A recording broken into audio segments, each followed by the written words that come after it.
Hi everyone, welcome to my new blog. আমি হলাম অপরূপা, তোমরা দেখছো আমার ডেইলি ব্লগ।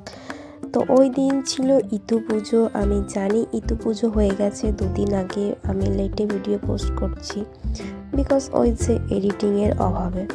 তো সকালবেলা ঘুম থেকে উঠে এখানে আমার অনেক হাঁচি হচ্ছিল, বিছনা গোছাতেই তারপর একটু কাজ করে নিলাম, ঘরটর গুছিয়ে নিলাম, কারণ আমি ছিলাম ওই দিন ছুটিতে বাড়ি।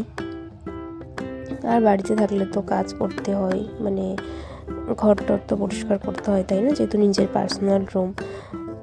তো তারপরে স্নান করে ঠাকুরের বাসন ধুয়ে নিলাম। একবার সকালে পুজো দেওয়া হয়ে গেছিল, আবার দুপুরেরটা দেওয়ার জন্য আমি বাসন ধুয়ে নিলাম।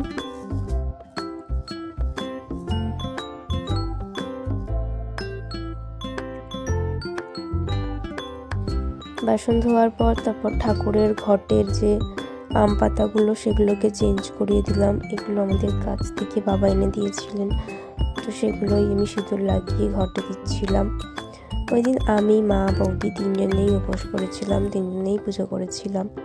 বাট পুজো করতে অনেকটা দেরি হয়ে গেছিলো, প্রায় 3:30 হয়ে গেছিলো। তারপর মা এখানে ঘটকে স্নান করাচ্ছিল।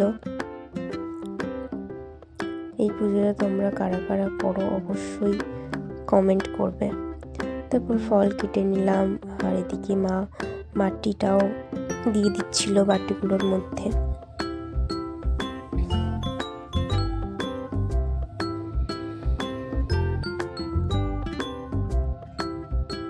তারপর এখানে আমি প্রসাদগুলো বাটিতে দিয়ে দিলাম, প্লেটে দিয়ে দিলাম।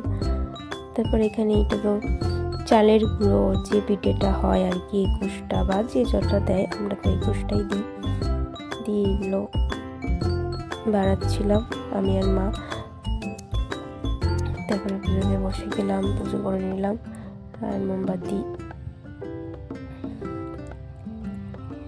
এই গোলাপ ফুলগুলো দেখছো, এগুলো আমাদের গাছের ফুল, একদম থোকা থোকা।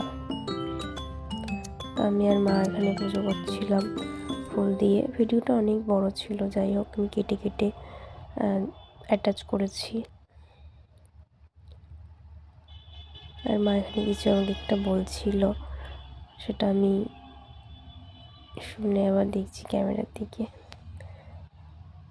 তো তারপর পুজো হয়ে গেছিলো, মার প্রণাম করছিলেন, আমি ভিডিও করলাম একটু।